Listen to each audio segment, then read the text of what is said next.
Friday, December 20th, 2024. We welcome you into the Friday edition of The Lunch Break. Chris Schubert with you for the next 2 hours. Appreciate you joining us. 480-864-1060 is the phone number for you to join the conversation. And producer Corey, we have a word of the day. The word of the day on the show is lucky, because there is a team in town that is very lucky today, because that team was going to get all of my anger to start the show. They were going to be the subject of our daily special. I was going to do the thing I said yesterday I didn't want to do with a specific team. We were barreling down towards that anger. It might have bordered on a rant. That is where we were going to start the show today. We are not going to start the show that way. And so lucky is the word I will use for that team, because maybe by the time we get to them today, I will be a little bit less angry than I was last night, than I was when I got here this morning. So lucky is the word we will use to describe the Phoenix Suns, because they are not the topic for today's daily special. Unfortunately, it's a baseball story. Time for our top story of the day. It's the Daily Special. Well, we wait to see what the numbers look like, and that will determine, I think, how angry you should be today as a Diamondbacks fan. Because Christian Walker has agreed to a deal with the Houston Astros. About a half an hour ago, it was first reported that they were nearing a deal, that they were close to a deal. And then just before we got on the air, it was official that they agreed to terms. It does look like we have those numbers. And I think you have every right to be angry today if these numbers are the reported numbers. According to Bob Nightingale of USA Today, Christian Walker has agreed to a 3-year, $60 million contract with the Houston Astros. A $20 million AAV for the former Diamondbacks first baseman. And so I, not like you needed this from me, I give you permission today to be angry that the Diamondbacks decided they were uninterested in playing in that deep end. I, on this show, said it might be closer to $25 million a season. There were reports that it was going to need to be 4 years, $100 million to land Christian Walker. It wasn't that. It wasn't $25 million a season. It was $20 million a season for the next 3 years. I'm going to need somebody to explain this one to me, because this is not breaking the bank.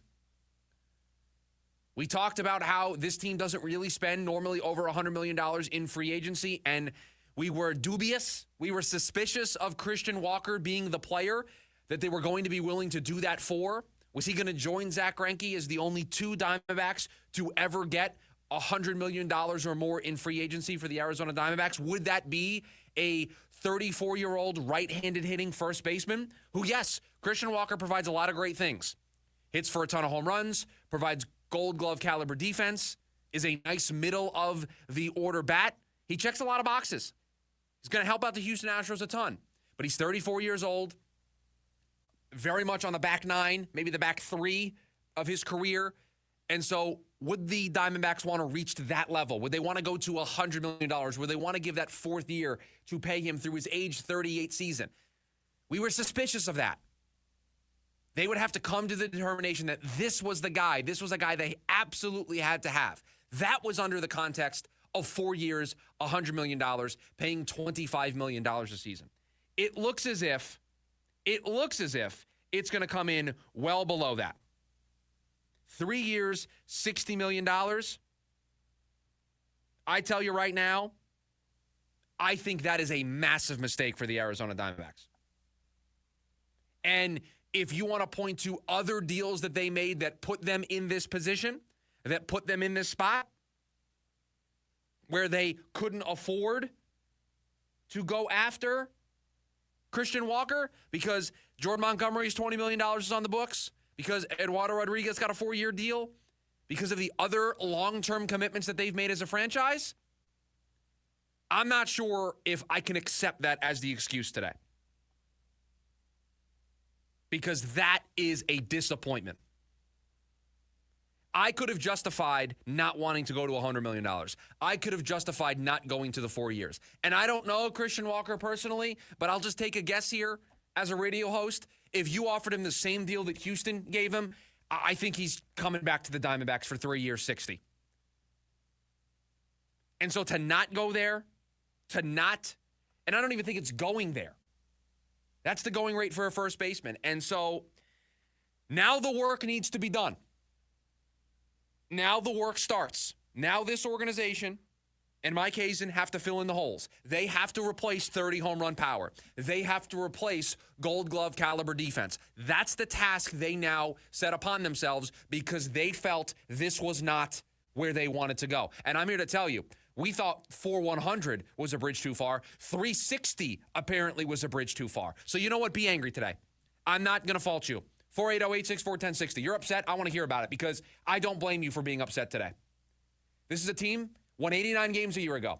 This is a team 2 seasons ago was in the World Series, a chance to win a championship. Christian Walker, a major part of both of those runs. Even though they missed the playoffs last year, the offense, a main reason why they were in things in September. The main reason why they won 89 games. This was the best offense in terms of run production in the National League last year. And the Diamondbacks felt that $20 million a season for the next 3 years was not where their budget was comfortable. But remember what we told you weeks ago. Everybody wanted to talk about. Oh, they're going to be close to that number that they were after the World Series. What they spent last offseason. They're going to be able to just reinvest that money. Really? This is the limitations that they have on their payroll. Because if they signed Christian Walker to $20 million, which I felt would have been incredibly reasonable, it would have taken everything else off the table unless they moved to Zach Allen, unless they moved to Jordan Montgomery. This is proof that they are limited in what they are able to do. This is your notice. This is your example. The Diamondbacks are not going to be able to fill all of these needs shopping in the top end of the market. They're just not going to be able to do it. They told you today by not matching this offer, and we'll see if they ultimately did. We'll see even if they made an offer, what it looked like. But my immediate reaction here, and that's what you're getting because this news just broke, 3 years, 60, Diamondbacks should have been all over that. Diamondbacks should have been in the mix for that. You now have to replace 30-plus home run power and Gold Glove caliber defense. Now, here is what I will give them. They deserve the rest of the offseason before we really get on them. Let's see what they do. They have to pivot. We watched the Yankees do this when they lost Juan Soto.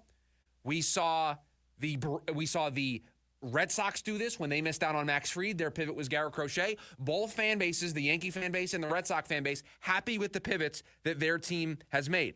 So we have to allow the time for Mike Hazen to make those adjustments, to make those pivots, to make those signings. Because let's look at this from a numbers perspective. Their estimated final payroll last year, according to Fangraphs, was $173 million. So if we take that as the number that they have available to them this offseason, right? And there have been reports that they can spend close to that, right? That they will be right up against that. So let's give them the utmost benefit of the doubt and say they can go right up to that $173 million number. Right now, according to Fangraphs, they sit at $149 million. If you gave $20 million to Christian Walker, that would give you $4 million to address DH, to potentially get another outfielder, although they did make a signing, Christian Pache.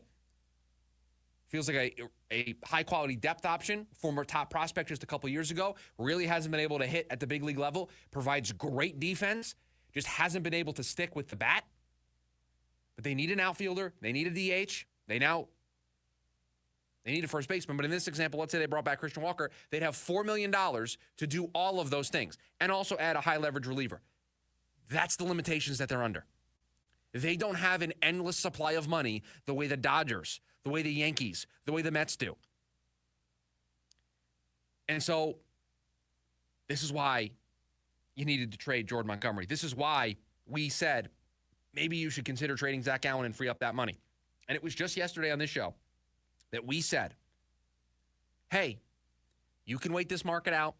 You don't have to pivot until something breaks. You're fine. Something has broken.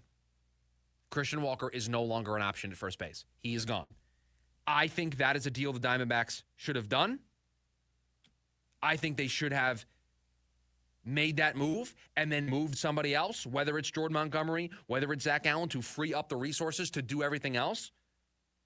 Because if you traded Jordan Montgomery and you paid half the salary and you freed up about $11 million, that would give you $15 million for a DH and a reliever. I think they could have taken care of that with $15 million. Now, they have to take their $24 million and get a first baseman, a DH, and a reliever. Let's see what they do. Let's see what the pivot is. Is it a reunion with Paul Goldschmidt? Is it Carlos Santana? Is it going platoon at both first base and DH? Let's see what the pivot looks like. But I'm not going to fault anybody today for being angry. The first base market didn't develop the way we all thought it was going to, at least not with what the mark that Christian Walker set, $20 million AAV. I thought it was going to be 25 or more. I thought 375 was going to be the number, at least. I said that here on this show. It wasn't. Got him for $15 million cheaper. And a team that won 89 games a year ago got worse today. They got worse today by not wanting to do that deal, or by not attempting to do a deal close to that to bring Christian Walker back. They got worse today. Will they be worse on opening day? That's for the rest of the offseason to answer.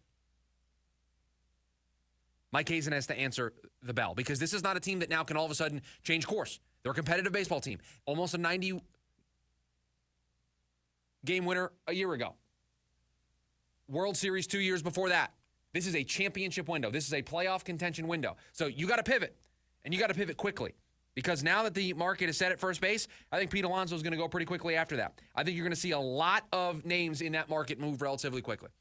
So that's where we start today's show. A little baseball here on a Football Friday. Christian Walker is no more. We don't have to play the what-if game. We don't have to wonder if he is still in the Diamondbacks' plans. He is no longer in their plans. He is going to the Astros, who basically are going to say goodbye to Alex Bregman at this point. I don't think they're going to pay Bregman what he's asking for, and also $60 million to Christian Walker. So Bregman is now going to go someplace else more than likely. But Christian Walker reportedly agreeing to a deal to the Houston Astros, and so now it's game on. Let's see it, Mike Hazen. I believe you're the best general manager here in town. I think if we were ranking all the executives, you are the top of the list. Been saying it for years. Here's your chance to show it, because you're going to have a fan base that is extremely disappointed and extremely upset today, and I don't blame them. So what do? You got to show us something now. Here's your chance to fill in these holes and try to put together a better roster. And I think it can be done. It's going to look different. It's going to feel different. But I think they can put together a better, more well-rounded roster. But they got to go out there and do the work. They got to go out there and do it. And that's going to be a really, really hard thing to do. But it's possible.